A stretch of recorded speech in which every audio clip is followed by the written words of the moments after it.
چنان شمعی که از اطرافیان پروانه می سازد. حسین ابن علی از عاقلان دیوانه می سازد. حریمش جای عرش و فرش را با هم عوض کرده که جبریل امین در بارگاهش لانه می سازد.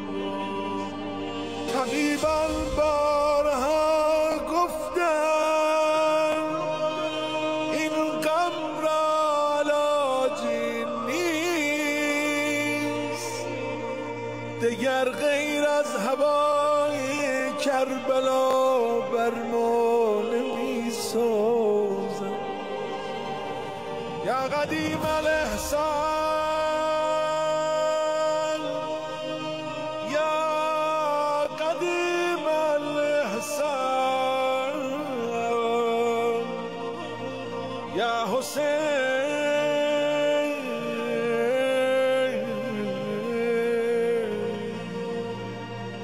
یا حسین.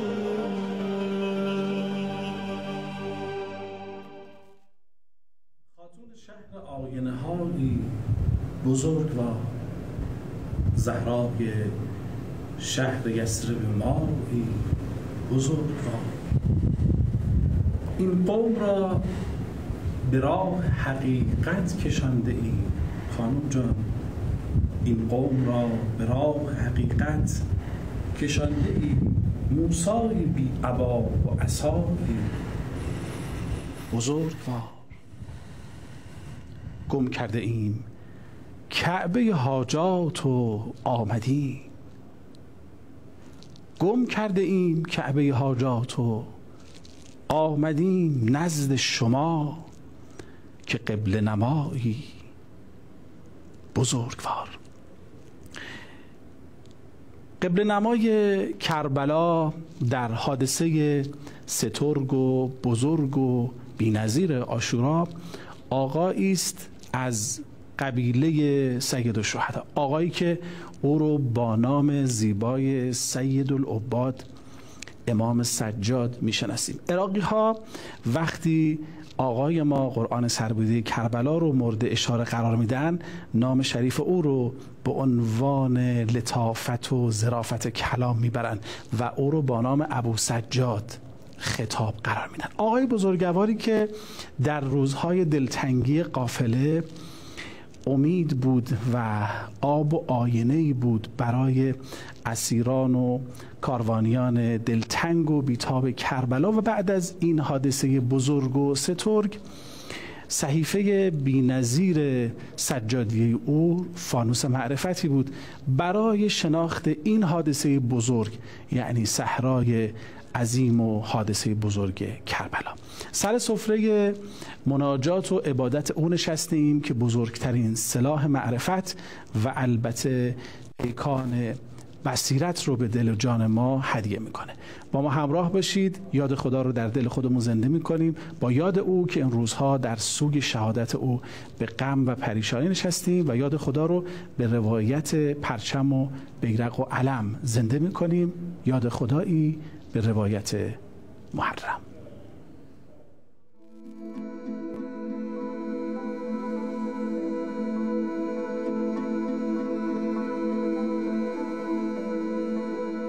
مردها انگار عجله‌ای نداشتند، پیچ و مهره ها را یکی یکی سر صبر باز می کردند و عقب می نشستند.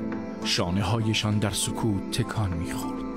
بلندگو با صدای خشدار گفت: سپس زینب دختر علی بن ابی طالب برخاست و فرمود: حمد خدای پروردگار جهانیان را سزاست و درود خدا بر محمد و بر همه آل او باد. ای یزید، هر کید و مکری، هر سعی و تلاشی که داری به کار بند. سوگند به خدا که هرگز نمیتوانی یاد و نام ما را از خاطره ها محو و وحی ما را بمیرانی. قصه آرام آرام ورق میخورد و صدای خشدار بلنگو هنوز به گوش میرسید که میگفت خدای ما را بس است که چه تکه‌گاه نیکویی است. داربست‌ها آرام آرام از هم جدا می شدند، شبیه جدا شدن جان از بدن. فرش‌ها یکی یکی جمع می شدند، شبیه مچاله شدن قلب در سینه. مردها چشمهایشان را که می بستند لشکر کوچک حسین را می دیدند که در برابر اهالی پرشمار شام صف کشیدند. مردها عرق از پیشانی پاک می کردند و زیر لب می گفتند ابد والله ما ننسى حسینا. اشک می ریختند و زمزمه می کردند مع الحسین ابدا. حالا بعد از این همه سال وعده زن که نه، وعده خدا محقق شده بود. آنجا که در کتاب بزرگ خود گفته بود کم من فئة قلیلة غلبت فئة کثیرة باذن الله والله مع الصابرین. چه بسیار گروه‌های کوچکی که به فرمان خدا بر گروه‌های عظیمی پیروز شدند و خداوند با صابران و استقامت کنندگان است. چشم دلم به سمت حرم باز می شود، با یک سلام عشق من آغاز می شود. چشمتون زائر گنبد و بارگاه بانوی آب و آینه حضرت فاطمه معصومه سلام الله علیها است. بهترین سلام ها رو به شما تقدیم می کنم از حرم اهل بیت و یاد خدا رو در دل و جانمون نجوا و نغمه و ترنم میکنیم در روزهایی که قافله سالار کاروانیان کربلا بانوی بزرگواری است که از قریب صدای او صدای امیرالمؤمنین آن امام نازنین به گوش میرسد و در کنار این غریو ملکوتی کلام صحیفه نورانی سجادیه و کلمات بی‌نظیر آقا جانمون حضرت زین العابدین امام العارفین و ساجدین برای دل و جان ما آرامش بخش است. این روزها سر سفره ارادت به این آقای بزرگوار هستیم و یاد خدا رو با هجی کردن کلمات او در دل و جان خودمون معنی میکنیم. اما خدمت برادر عزیز و ارجمند استاد سعیدی آریا هستیم که اجازه بدید پیش روی شما باشید عرض سلام و عرض خوش آمد داشته باشم و بیشتر از کلام او در خصوص امام سجاد بشنویم. آقا سلام علیکم، خیلی خوش آمدید. سلام علیکم و رحمت الله. متشکرم. بسم الله الرحمن الرحیم. عرض سلام و ادب و احترام خدمت شما و همه بینندگان عزیزمون، انشاءالله که توفیق بندگی و اطاعت خداوند رو در همه احوال زندگی داشته باشیم. انشاءالله نسبت به معارف اهل بیت علیهم السلام آشناتر از قبل و عامل باشیم انشاءالله. شاید این تعبیر درستی باشه. این روزا تو یاد خدا یک گنجینه ای رو باز میکنیم و دردانه های کلام رو با خودمون معنا و مسما میکنیم که خیلی در بین ما که عاشقان اهل بیت هستیم مخفول هست، اما چقدر خوبه که بیشتر به اون بپردازیم و از جواهر بسیار نورانی و آسمانی کلام امام سجاد با هم بگوییم و بشنویم و لذت ببریم. از صحیفه سجادیه استاد سعیدی آریا فرمودن دو تا نکته خیلی ویژه و درجه یک. اگر موافق باشید باز هم دل بسپاریم به این کتاب نورانی و از امام سجاد بیشتر بشنویم و یاد بگیریم. آقا در خدمتتون هستم. اللهم انی اعوذ بک، خدایا به تو پناه میبرم، من از شکاست الخلق، از بد اخلاقی. سوء خلقم که داریم ما چه فرقی کرد؟ میگن یه فرق ریزی این دوتا کلمه داره. ناسازگاری اخلاقی، کسانی که به قول ادبیات کهن ما میگن با یک من عسل هم نمیشود فلانی رو خورد. این یه مثال. ناسازگار است، با همه بدرفتاره، هر جا که قرار میگیره میبینی با جمع نمیتونه راه بیاد، همیشه ایراد گرفتن از همه با اوست، هیچ جوری نمیتونه کوتاه بیاد از خواسته هاش، همه ایرادها رو بیان بلندی ازش داره، با همه درگیره. خدایا به تو پناه میبرم. میدونید این وزنی که داریم میگیم اعوذ بک مثل اعوذ بالله من الشیطان الرجیمه، یعنی یه چیز خیلی خطرناکی رو داریم راجع بهش صحبت میکنیم. بله، شکاست الخلق، انک لعلی خلق عظیم. سلاح پیامبر اکرم صلوات الله و سلامه علیه و آله اینه که یه خلق بسیار عالی داره. این برای جذب است، برای این است که بتواند مردم رو به اسلام جذب بکنه. نکته خیلی قشنگی دیروز شما فرمودید یکی از ویژگی ها و کدهایی که امام سجاد فرمودن بود که گفتن بپرهیزید از حسادت. بله. من شنیدم، اگر اشتباه میگم شما اصلاح بفرمایید، میگن تنها چیزی که هیچ کس بهش حسادت نمیکنه همین حسن خلقه. حسن خلق چقدر قشنگه که حسن خلق داشته باشیم، دلمون از حسادت هم پاک میشه. درسته؟ خیلی عجیبه. اولا خود حسادت، حالا که فرمودید من عرض بکنم، حضرت فرمود حسادت ریشه کفره. باور بفرمایید من اولین باری که این روایت رو جایی دیدم گفتم شاید اشتباه نقل شده. مأخذ رو نگاه کردم، رفتم کتاب مرجع رو دیدم نه همینه. یعنی باورم نمیشد. خدایا مگه میشه یک مسئله اخلاقی زیربنای یک مسئله اعتقادی در حد ایمان و کفر باشه؟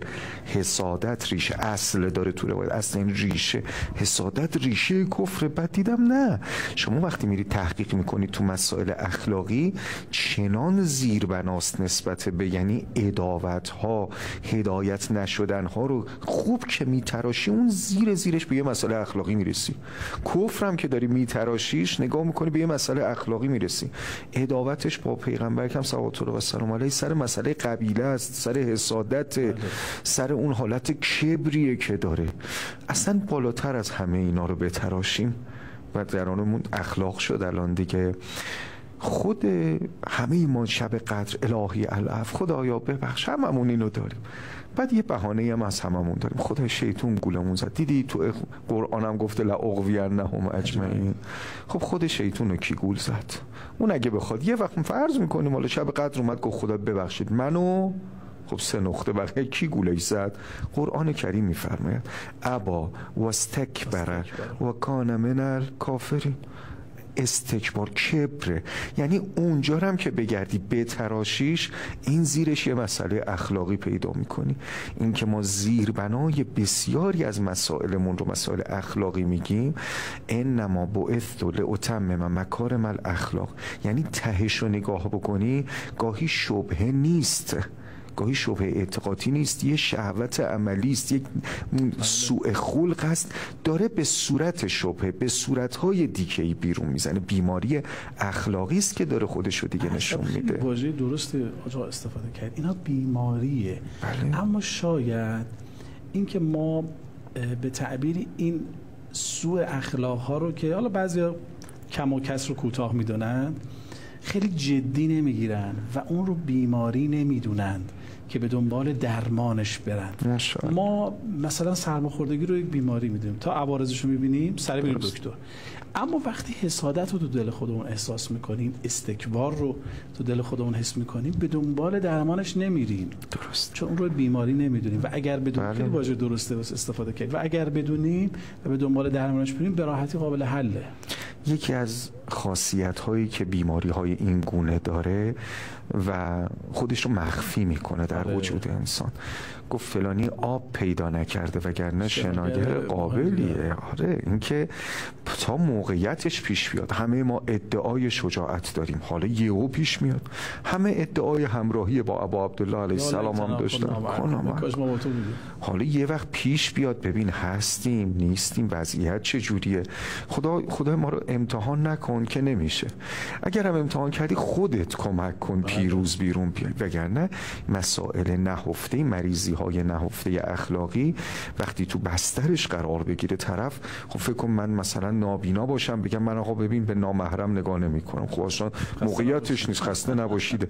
خیلی از ماها به لطف خدا موقعیتش پیش نیامده، حالا تو مالی یه جور، تو شهوات یه جور، تو مسئله، وگرنه فتنه و امتحانش که پیش بیاد، ابتلاش که پیش بیاد، معلوم نیست آدم بتونه بیرون بیاد از مسئله. بیماری‌های خیلی کوچیکی که خودمون فکر می‌کنیم کوچیکه، تو شرایط حساس کار دستمون میده. بله. درست میگم. بله. یه کلمه درستی رو گفتید، عبارت بعدی رو ورود بکنیم سریع. اللهم انی اعوذ بک من استسقار المعصیه. کوچیک بشمریم یه گناهی رو، یه خطری رو بگیم این که چیزی نیست، یه حسادتی رو ای بابا حالا یه چیزی حالا تو ذهن من ولش کن. استسقار المعصیه بیشتر ایشالله راجع بهش صحبت میکنیم. این که عبارت ها پشت سر همن، اگه یاد بگیریم اولا بفهمم مریضیم چیه، بیماریم چیه، دو حجم و اندازه و تشکیکشو بدونم چقدر مریضم، سه دنبال درمانش باید برم. اینا خیلی مسئله مهمی و بعضی شاید با خودشون یه بالا وقتمونم تمام شد تو این بحث، بعضی میان توجیه میکنن میگن آقا این اخلاق منه، اصلا چون مگه داریم؟ اینم حالا توضیح دارد میگم تو قسمت بعدی. خیلی متشکرم. آقا کجاییم؟ حرم عمه جانمون بانوی آقایان حضرت فاطمه معصومه.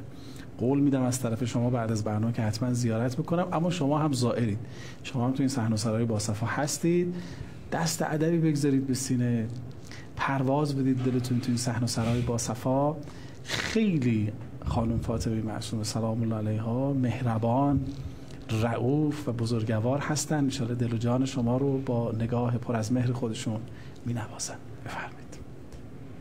سر نخواهم کرد خم پیش کسی الا حسین، قلب من خورده به نامی مولا حسین. در رهش امروز هر کس یک قدم برداشته، خوب میداند تلافی میکند فردا حسین. بعد میبینی که مانده پیش تو تنها حسین. بندگان شیخ و شاه مال و دنیا نیستم، از همه عالم کفایت می کند ما را حسین. شک ندارم نوکران را از صفحه یوم الحساب می کشد بیرون ملک می گوید اینها با حسین. ابر و باد و ماه و خورشید و فلک در مشت اوست، لحظه ای رو بیندازد اگر بالا حسین. خاتون ملک ارض و سما اشفعی لنا، محبوبه حبیب خدا اشفعی لنا، آرامش و قرار دل سامن الحجج ای زینب امام رضا اشفعی لنا. خوش به حالتون که چشمانتون زائر این مسجد شریف آسمانی است. خیلی مهربانه عمه جانمون حضرت فاطمه معصومه. حالا اونایی که نزدیک هستن به قام خودشون رو میرسونن، دل و جان سبک میکنن. شما هم از طریق این برنامه ان شاءالله زائر بودید. در خصوص این جواهر کلام آقا جانمون حضرت زین العابدین داریم صحبت میکنیم. خیلی فوق العاده است، درمان دردهای اخلاقی است که فرمودن این نکات و این واژه‌های بسیار عالی رو در خصوص سوء رفتار و سوء خلق که داریم با هم مرور میکنیم با استاد سعیدی آریا بزرگوار و اینکه چه کنیم این اخلاق رو از خودمون دور کنیم. قبلش داشتیم میگفتیم بعضیا میان توجیه میکنن، میگن آقا اخلاق منه، مثلا این بدی خلق همینی که هست. اصلا چنین چیزی درسته؟ اصلا هست؟ چنین چیزی واقعیت داره؟ عرض شود که اگر همینی که هست باشه، تمام اون چیزایی که خدا گفته شما اینو اصلاح بکنید کلمه غلطیه. نمیشه اصلاح کرد. وقتی قابل اصلاح نیستش خداوند تکلیف مالای اتاق بکنه، یعنی خدا نمیدونسته همینی که هست قابل اصلاح هم نیست، پس من تکلیف کردم ولی این تکلیف از شما بر نمیاد. اولا اینو خود افراد نوعا میگن ولی قبولش ندارن. خدا رحمت کنه آقا مجتبی تهرانی رضوان خدا برشون، دستش هم می آورد بالا، چند بارم تکرار میکرد، میگفت نگو نمیتوانم بگو نمیخواهم. اینجا میگم نگو نمیتوانم.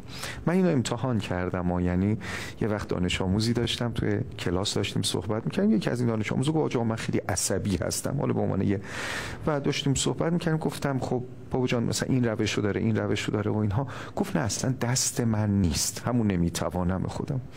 گفتم بابا جان چی خیلی دوست داری؟ گفت آقا از این دستگاه‌های بازی واسه میشه به تلویزیون بازی میکنن و اینا. گفتم داری؟ گفت آقا تو خوابم نمیتونم ببینم، خیلی گرونه. گفتم که خب حالا اگه من بهت قول بدم سر 10 روز دیگه یه دونه بخرم بهت بدم، به شرط اینکه اصلا عصبانی نشی، اصلا حالا میتونی یا نه؟ یه ذره فکر کرد و تو ذهنش تصویر کرد چیزی رو که آرزوشو داره. گفت آره میتونم. حالا تا یه 30 ثانیه قبل میگفت چی نمیتونم. گفتم بابا جان چی خیلی عصبانیت میکنه؟ گفت آقا داداشم یه برادر داشت 6 سال از خودش کوچیک‌تر، اینا که همسنن تعارض منافع زیاد دارن حالا تو خونه. گفتم حالا تصویر کردم براش، گفتم برادرت میاد یه دونه محکم میزنه پس گردن میره اونور وای میسه میگه خوب کردم زدم، دلم خواست زدم. حالا میتونی هیچ عکس العملی نداشته باشی. این تصویر میکرد، حالش منقلب میشد، بعد یاد دستگاه بازی میافتاد، یه لبخندی رو لبشو میگفت حاج آقا میتونم. من اینقدر سخت کردم، فرض مسئله است دیگه، اینقدر سخت کردم تمامشو گفت میتونم. قرار بود صادقانه جواب بده و این حرف حاج آقا مشتاق برای من اثبات شد که نگو نمیتوانم بگو نمیخواهم. لغن نمیخوام رو و زحمت داره رو با بیان نمیتوانم و دست من نیست نوعا بیان فرق میکنه، وگرنه توانایی هست، اگه نبود خدا تکلیف ما لا یطاق نمیکرد. پناه بر خدا از موقعی که آدم نخواد کاری رو انجام بده و انشالله خدا توفیقش رو بده بخوایم، یعنی تصمیم بگیریم، بعد خدا به عزمها و تصمیمها برکت میده. تو یه قدم وردار، ما 10 قدم میایم طرف تو. خدا نمیتونم، نه خدایا میخوام کمکم کن، بعد ببین خدا کمکت میکنه یا نمیکنه. خدای من ضعیفم، تو منو قوی کن، قوی کن، به من قدرت بده. بله بله بله، و از راهش بیاد جلو. و این استاد سعیدی آری که ما این باور رو داشته باشیم که آقا ما می توانیم مشکلات و معضلات و بیماری های روحی و اخلاقی رو برطرف کنیم، خودش اولین قدم و مهمترین قدمه و شدنی است. بله بله، این که بیمار یا هم مریضی که تو ذهنش بیاد که من خوب شدنی نیستم، باور کنید خوب نمیشه. ولی اگه تو ذهنش باشه که من خوب شدنی هستم، خیلی جاها اینو تلقین میکنن به بیمار که اینو بدان که خوب شدنی هستی. بابا خداوند عالم توبه رو برای کسایی قرار داده، اگه خودمونی بگم به ما بگن میگم من 1000 سال اینو نمیبخشمش، ولی خدا توبه رو قرار داده، خدا کریمه، بازگشت رو قرار داده، خدا اصلاح رو قرار داده. از چه کسایی ساخته، از چه بازگشت هایی درست کرده. در یک به تعبیر کمتر از 24 حر رو از جبهه باطل محض به نور مطلق رسوند. بله بله، یعنی خدای توانایی است. تو خودت رو در این معرض قرار بده، راهش رو بلد باش. مثل این که من برم تو داروخانه بگم که آقا میبخشید میشه 1/2 کیلو قرص به من بدید، مگه شما دارو فروش نیستید؟ خب 1/2 کیلو بدید من خوب شم دیگه. میگه نباید با نسخه بیای، هر اندازه به تناسب جنسیت و وزنت و به ساعتهای مختلفی این مقدار دارو رو باید مصرف بکنی، بعد از این مدت هم نباید مصرف کنی، وگرنه دارو تبدیل به سم میشه برای تو، دارو کشنده میشه. اسمش داروست تا وقتی که با نسخه بیای، اسمش داروست تا وقتی که قال الصادق و قال الباقر علیهم السلام باشه. فرق اخلاقی داریم، انحرافات زیادی توشون دارن. فرق اخلاق، فرقن اومدن برای خودشو ملامتی از چیه اسمای مختلفی داره. فرقی که برای خودشو از من در آوردی ذهنشه کجا؟ قال الصادق و قال الباقر علیهم السلام کجا؟ و بیماری که نمیتونه نسخه تجویز بکنه. نهایت بخواد خوب بشه آن چیزی که الان به ذهنش میرسه. تو همین با ذهن بیمارت دیروز همین بیماری برات اتفاق افتاده، خودت میخوای تجویز بکنی؟ تو بدنت همین کارو میکنی یا میری پیش پزشک؟ مراجعه جاهل به عالم اصل عقلی در انسان. خدا امام را برای همین قرار داده و دشمن ما شیطان رجیم، نفس، موزلهای دنیایی تو همین مسیر کار میکنن، یعنی نمیخوان ما به اونا مراجعه بکنیم. جایگزین براش قرار میده. از تو ادبیات ما، نگاه ما، گفتار ما، مراجعه ما، همه چیه ما رو تغییر میدن. و از در این استودیو بخوایم بریم بیرون من و شما صحبت بکنیم، میگم که سید خدا حافظ، شما به من میگه خدا نگهدار.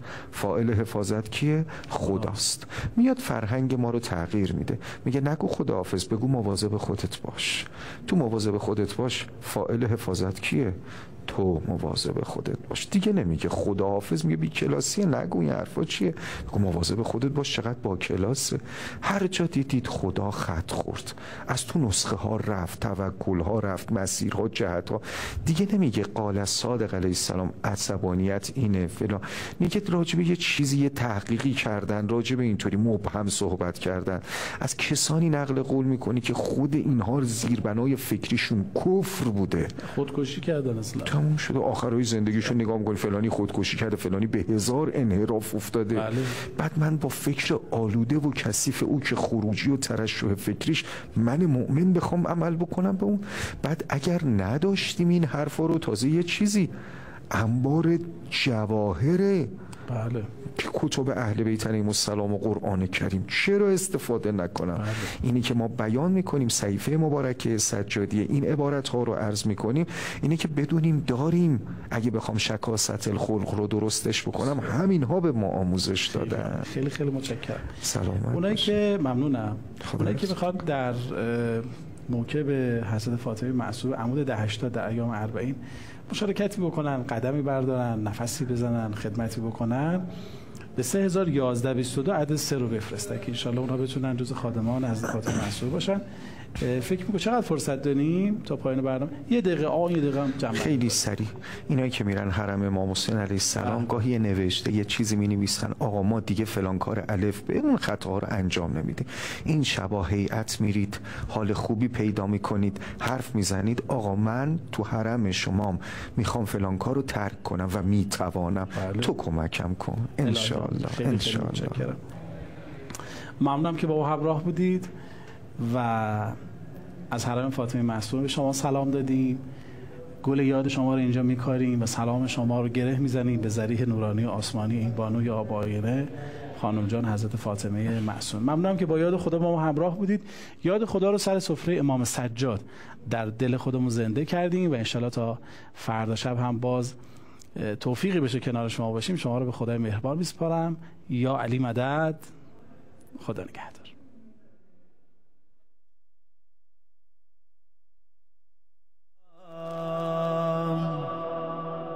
السلام عليك يا بنت فاطمة وخديجة.